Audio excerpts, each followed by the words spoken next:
What is a constituency? Constituency है क्या? Constituency मतलब कोई भी ऐसा एरिया जहाँ से चुनाव लड़ने के लिए कैंडिडेट खड़े होते हैं। मतलब उस कंस्टिट्यूएंसी से एक ही कैंडिडेट जीतेगा तो वो पूरी कंस्टिट्यूएंसी को रिप्रेजेंट करेगा। तो कंस्टिट्यूएंसी क्या है? ये एक जियोग्राफिकल एरिया है। Constituency is a geographical area represented by an elected official, जो इलेक्टेड हुआ है, मतलब इलेक्शन में जो जीतता है, जिससे ज़्यादा वोट मिली है, वो उस एरिया को रिप्रेजेंट करता है। जैसे गांव का प्रधान पूरे गांव को रिप्रेजेंट करता है तो वो उसकी कंस्टिट्यूएंसी होगी। ऐसे ही एमपी है, ऐसे ही एमएलए है, तो एमपी पूरे एक एरिया को रिप्रेजेंट करता है जिस एरिया से वो जीतता है, तो वो उसकी कंस्टिट्यूएंसी हो गई। तो constituency is a geographical area, ये एक एरिया है जो रिप्रेजेंटेड बाय ये एन इलेक्टेड ऑफिशियल्स, जो वहाँ से जीता है चुनाव। जैसे कि member of parliament MP, MP मतलब मेंबर ऑफ पार्लियामेंट, एमपी मिलके चुनते हैं पीएम को, और MLA member of legislative assembly, जो मिलके चुनते हैं सीएम, चीफ मिनिस्टर को। चीफ मिनिस्टर कहाँ है? हर एक स्टेट के अपने चीफ मिनिस्टर हैं और कंट्री के हैं पीएम। तो कंस्टिट्यूएंसी मतलब वो एरिया है जहाँ से कोई चुनाव लड़ता है तो वो उसकी कंस्टिट्यूएंसी हो गई। ये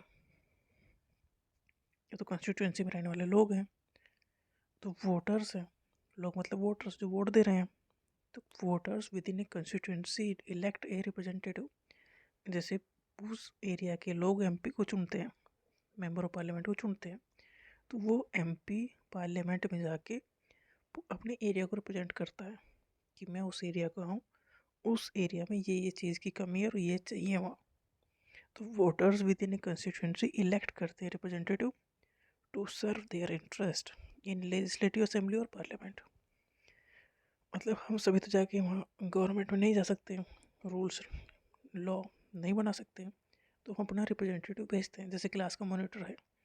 ऐसे ही एमपी हैं जो चुनाव जीत के जाते हैं पार्लियामेंट में, तो पूरे एरिया को रिप्रेजेंट करते हैं। जैसे कि मॉनिटर प्रिंसिपल के रूम में जाएगा तो वो अपनी क्लास को रिप्रेजेंट करेगा, ऐसे ही एमपी अपने एरिया को रिप्रेजेंट करते हैं।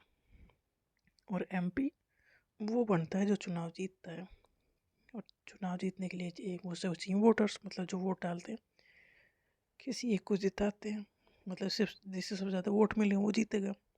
जीतने के बाद वो जाएगा पार्लियामेंट में और अपने एरिया की जो भी दिक्कतें हैं उन्हें वहाँ जाके बताएगा, या उनकी दिक्कतों को सोल्व करने की कोशिश की जाएगी। तो कंस्टिट्यूएंसीज आर क्रिएटेड, किस लिए क्रिएट की गई हैं? टू इंश्योर फेयर रिप्रेजेंटेशन, मतलब हर एक एरिया से लोग आए कहाँ? पार्लियामेंट में, क्योंकि पार्लियामेंट में ये सारे फैसले होते हैं। And their boundaries may be periodically redrawn based on population change. देखो कंस्टिट्यूएंसी कोई दीवार तो है नहीं, एक एरिया को डिफाइन कर दिया गया है कि ये कंस्टिट्यूएंसी होगी। अगर उस एरिया की पॉपुलेशन ज़्यादा बढ़ गई तो कंस्टिट्यूएंसी का एरिया बदला जा सकता है, ड्रॉ किया जा सकता है। तो constituencies are created to ensure, किस लिए क्रिएटेड किए गए हैं?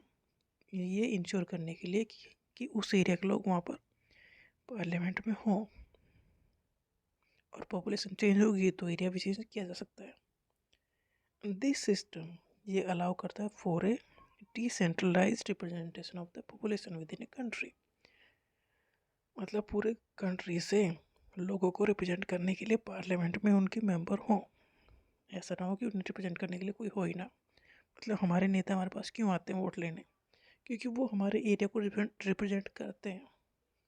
एमपी का चुनाव या एमएलए का चुनाव हो तो वो उसी एरिया में जाएंगे जिस एरिया से वो चुनाव लड़ रहे हैं, मतलब वो एरिया उनकी कंस्टिट्यूएंसी हुई।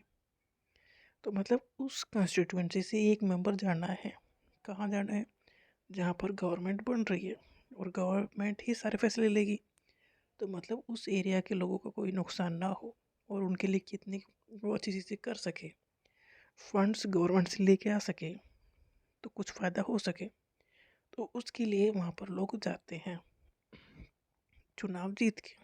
तो कंस्टिट्यूएंसी वो जियोग्राफिकल एरिया है जिस एरिया के सारे लोग वोट दे के किसी एक को जिताते हैं, और वो इलेक्टेड मेंबर या ऑफिशियल्स जाता है पार्लियामेंट में या लेजिस्लेटिव असेंबली में। लेजिस्लेटिव असेंबली हर एक स्टेट की है और पार्लियामेंट पूरे देश की एक ही है। जैसे जैसे पॉपुलेशन चेंज होगी, मतलब पॉपुलेशन बढ़ेगी, तो कंस्टिट्यूंसी को रीड्रॉ किया जा सकता है, क्योंकि कंस्टिट्यूंसी मतलब ऐसा नहीं है कि जैसे इस कंस्टिट्यूंसी में इतने गांव हैं, इतने डिस्ट्रिक्ट हैं, ठीक है, तो पॉपुलेशन बढ़ गई तो उससे फिर दूसरे में ऐड किया जा सकता है कुछ गांव को। तो ये रीड्रॉ हो सकती है, जैसे पॉपुलेशन चेंज होगी तो कंस्टिट्यूंसी का एरिया भी घटाया बढ़ाया जा सकता है।